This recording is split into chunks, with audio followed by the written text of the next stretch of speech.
لله رب العالمين والعاقبة للمتقين الصلاة والسلام على النبي الأمي المكي البشير الهاشمي سيدنا ومولانا أبي القاسم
جنات اس کی تلاوت کرتے ہیں، جنات اس کا جواب دیتے ہیں۔ اس میں ایک آیت ہے کہ فَبِأَيِّ آلَاءِ رَبِّكُمَا تُكَذِّبَانِ، کہ جو 31 مرتبہ آئی ہے، 31 مرتبہ اس میں آئی ہے کہ تم خدا کی کون کون سی نعمت کو جھٹلاؤ گے۔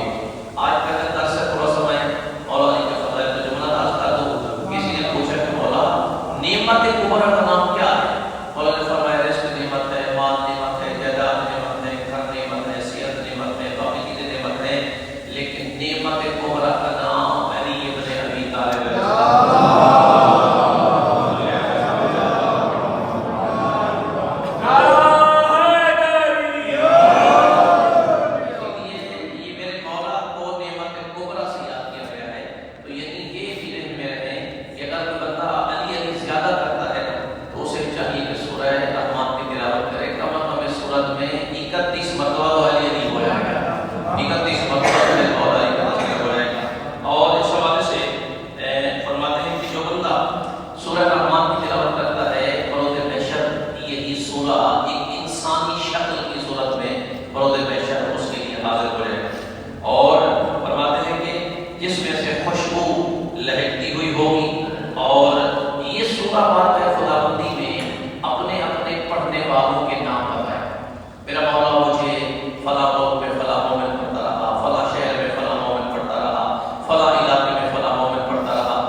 بالکل آرام آرام سے چلتے ہیں، اکڑ کے نہیں چلتے ہیں۔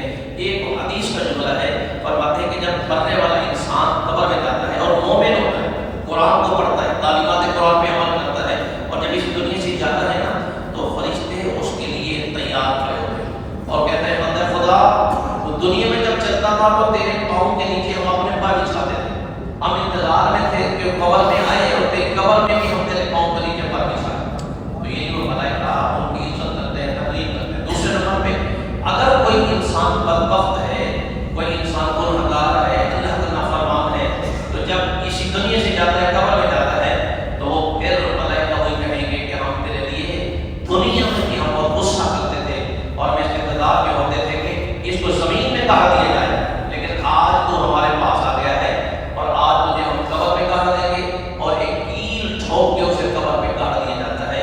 یہ اس بندے کو جو بندہ خدا کا نافرمان ہے۔ اس درس میں تھوڑا سا ہم اخلاقیات کے حوالے سے بھی گفتگو کریں گے، تھوڑا انشاءاللہ آگے چل کے ایک درود سلام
خوشیاں تھیں کہ مجھے فرصت نہیں ملی۔ کیوں خوشیاں تھیں؟ کہ آیت اللہ انصاری